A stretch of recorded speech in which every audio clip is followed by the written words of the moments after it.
नमस्कार दोस्तों, निफ्टी और बैंक निफ्टी के डेली एनालिसिस के इस वीडियो में आपका स्वागत है। दोस्तों, आप जैसा कि जानते हैं कि हम यहाँ मार्केट की बात करते हैं कि मार्केट में आज कैसा रहा और कल क्या रहने की संभावना है।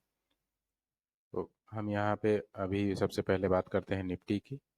दोस्तों, आप देख सकते हैं कि हमने यहाँ निफ्टी के चार्ट खोल रखे हैं और निफ्टी अ, निफ्टी आज हल्के गैप डाउन के साथ खुला और खुलते ही जो हमारा कल जो हमने पहले नीचे साइड का जो एक सपोर्ट लाइन जो दे रखा था 17,875 का, मार्केट ठीक वहीं पे जाकर के हमारा ये पहला टारगेट भी था दोस्तों कि अगर हम यहाँ से नीचे की ओर कहीं जाते हैं तो हमारे नीचे साइड का जो टारगेट होगा पहला वो 17,875 का होगा। तो हम ठीक यहीं पे जा करके एक बार सपोर्ट लेकर के मार्केट यहीं से ऊपर की ओर चली गई। आप देख सकते हैं कि यहाँ हमारा जो नीचे साइड का एक लेवल और ऊपर साइड का दो लेवल हमारा यहाँ फुलफिल हुआ है।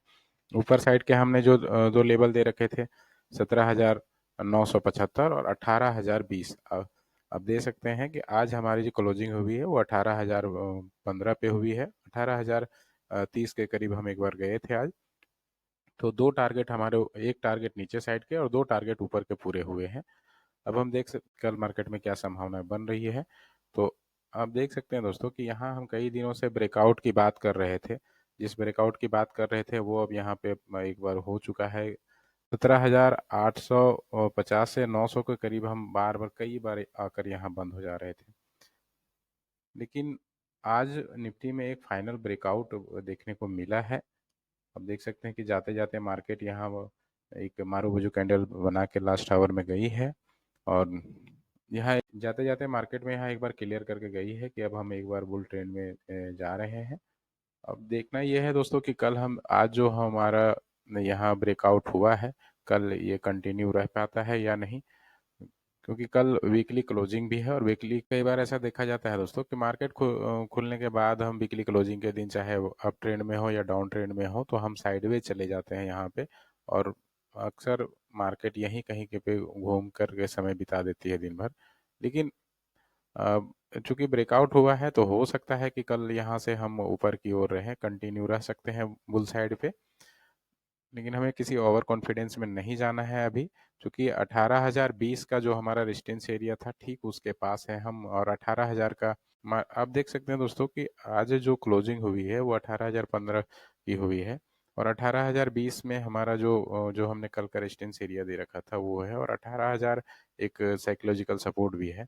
तो मार्केट हो सकता है कि कल वीकली क्लोजिंग की वजह से, क्योंकि ऊपर साइड में बहुत सारे जो होते हैं कॉल सेलर बैठे होते हैं, तो इसकी वजह से मार्केट एक बार साइडवेज जोन में जा सकती है। तो कल थोड़ा संभल के ट्रेड करें और शुरुआत में थोड़ा सा 10-15 मिनट आप एक बार प्राइस एक्शन बनने दें, देख लें थोड़ी देर क्या मोमेंट रह सकता है मार्केट में, उसके बाद ही ट्रेड लें अप साइड का या डाउन साइड का, तो उसके बाद ही कोई ट्रेड लें तो ज़्यादा अच्छा होगा।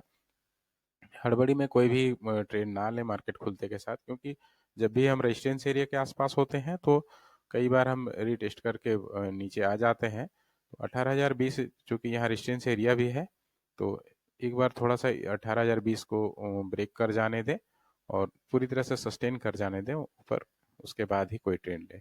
दोस्तों, अगर हम इसी जोन में कहीं खुलते हैं, गैप अप या गैप डाउन नहीं खुलते हैं और हम इसी जोन में खुल करके अगर हम ऊपर की ओर जाते हैं तो जो हमारा पहला टारगेट होगा वो होगा 18,100 का।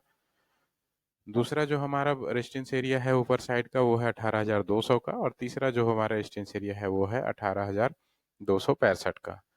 बात करते हैं, अगर हम यहाँ से नीचे की ओर एक बार आते हैं रीटेस्ट के लिए, हो सकता है कि ब्रेकआउट होने के बाद मार्केट में फिर रीटेस्ट के लिए हम आए, तो हमारे पास जो पहला जो सपोर्ट एरिया बनता है दोस्तों वो है 17,970 का। दूसरा जो सपोर्ट एरिया है वो है 17,900 का और तीसरा है 17,860 का। जैसा कि उम्मीद है दोस्तों, ब्रेकआउट करने के बाद चूंकि काफ़ी समय बिता चुके हैं हम इस जोन में, तो यहाँ से एक बार हम नीचे आने की संभावना नहीं है, लेकिन हो सकता है रिटेस्ट के लिए हम 17,970 तक एक बार आ सकते हैं। तो आप एक बार सुबह पहले किसी तरह का जो है सिनेरियो बन जाने दें, उसके बाद ही कोई ट्रेड लें तो अच्छा होगा। अब हम चलते हैं बैंक निफ्टी के चार्ट पे। दोस्तों, आप देख सकते हैं कि हम यहाँ पे आ गए हैं बैंक निफ्टी के चार्ट पे। आप देख सकते हैं दोस्तों कि यहाँ निफ्टी की तरह ही बैंक निफ्टी में भी एक मारूबुजू कैंडल बना के गई है मार्केट में। और ये तो क्लियर हो चुका है कि यहाँ ब्रेकआउट हो चुका है, लेकिन फिर भी हम यहाँ थोड़ा सा सतर्क रहेंगे, क्योंकि हम अभी जहाँ क्लोज हुए हैं मार्केट में वहाँ है 41,731 पे, और 41,700 के करीब यहाँ एक साइकोलॉजिकल कह सकते हैं कि सपोर्ट भी है, और हम अभी जहाँ से ब्रेकआउट हुए हैं वहाँ से ज़्यादा दूर नहीं है। तो और एक बार हम रीटेस्ट के लिए नीचे आ भी सकते हैं। और कल चूंकि वीकली क्लोजिंग भी है दोस्तों, तो वीकली क्लोजिंग के दिन अप साइड पे काफ़ी सारे सेलर एक्टिव रहते हैं, तो ऐसी स्थिति में अब कई बार देखा जाता है कि मार्केट वीकली क्लोजिंग के टाइम ज़्यादातर साइडवेज चला जाता है।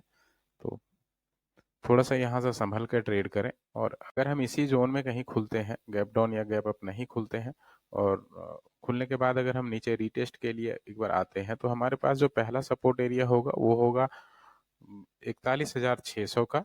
दूसरा जो सपोर्ट एरिया होगा वो होगा 41,185 का, और तीसरा जो सपोर्ट एरिया होगा वो होगा 39,850 का। ऊपर की ओर कंटिन्यू रहते हैं, हमारा जो ब्रेकआउट हुआ है, अगर हम बुल साइड पे कंटिन्यू रहते हैं, वो ऊपर की ओर जाते हैं, तो हमारे जो पहला जो टारगेट होगा, जो पहला रेजिस्टेंस एरिया हमारे पास वो है 42,000 का।